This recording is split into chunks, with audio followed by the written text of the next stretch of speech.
Hey everybody, it is Friday, the 7th of June 2019. This is Brian Shannon from Alpha Trend speaking. This week we had a strong comeback in this market. We saw the S&P 500 up 4.5%, semiconductors roared 6%, and the only thing we had lower was bonds by a slight bit, and of course volatility dropped off as well with the strength as people are no longer paying a premium for put protection. The S&P 500, looking at a 15-minute time frame, you can see this is the beginning of the week. We saw that this week and month began with a little bit of weakness on Monday.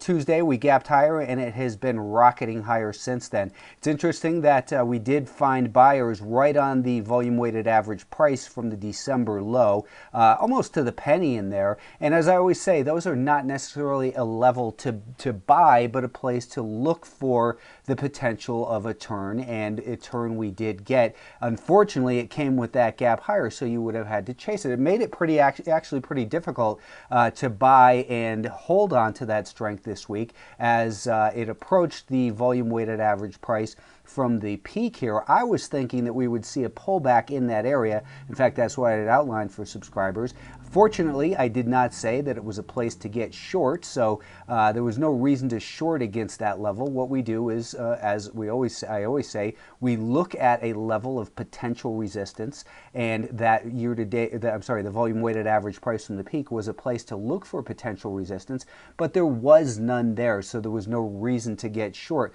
There was no reason to buy right in here, but there were opportunities to buy along the way and then exit in this area. Now, maybe you can look at it in hindsight and say, hey, I should have, would have, could have done purchase down in here and still be holding it. But the fact is, when we have the market in front of us, it's difficult to make those perfect decisions that are so easy to see in hindsight. So where we are right now is getting a little bit extended. I think that next week, what I'd really like to see is for it to pull back down towards the 285-ish level, find some support in there, and then create what might be a right shoulder for an inverted head and shoulders pattern. And I think the way that this market is behaving is telling us it still wants to go higher, and most likely heading towards new all-time highs. Now, not next week, but sometime in the near future.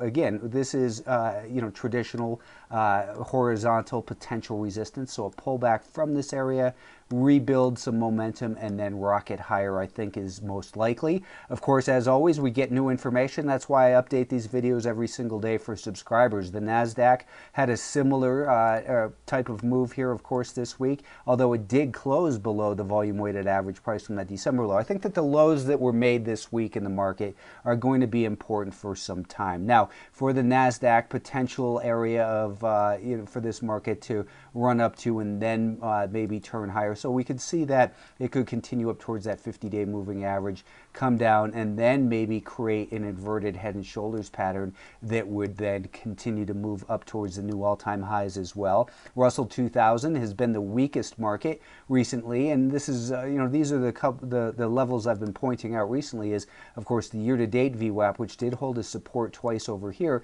We did still close below that and at this horizontal level of prior support, which is looking like resistance. Above that, we have the 50 and the 200-day moving average together at the 154 level. Let's look at this market on a 30-minute time frame, and you can see that this is what the level that I was talking about in here is this horizontal level of prior support. What we'd like to see is maybe a little bit of pullback and maybe even like a shakeout, and then be able to push higher from here. For now, though, we're going to look at these markets as innocent till proven guilty. If this market, the Russell 2000, can hold above 148, 148 and a quarter, then I think we give the benefit of the doubt to the buyers in the intermediate term next week. The semiconductors have been, they've had a horrible 6 weeks or so, and this type of pullback doesn't usually see it return to new highs, but we'll keep an open mind as always. The volume weighted average price off of this peak right here is found at about 106.5, 107.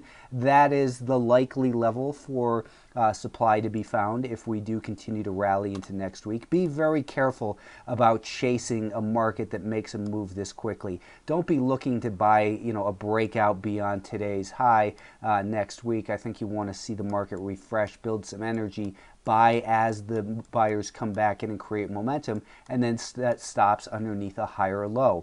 The biotechs rather have been the weakest group. They came down and hit that 2/3 retracement of the December lows to the 2019 highs, and we're still below a declining 50-day moving average. The 20-day moving average is declining, and most importantly, we still have a pattern of lower highs and lower lows. So it's still technically in a downtrend. Now it's trying to fight and hold on and create some support in here, and so far it seems to do that, but I think that you're best off just leaving the biotechs alone. The financials had a real strong week here, again also bouncing from the volume weighted average price from the December lows, and here on the 30-minute time frame we're seeing that, let's go to a 65-minute just to get a little bit more depth in there. You can see that this area has been a prior level of resistance in here. So maybe if we can back off down towards 26.75 and then move higher, that's what I would be looking for in the week ahead. I'm going to make this a shorter video today, and that will do it. Have a good weekend.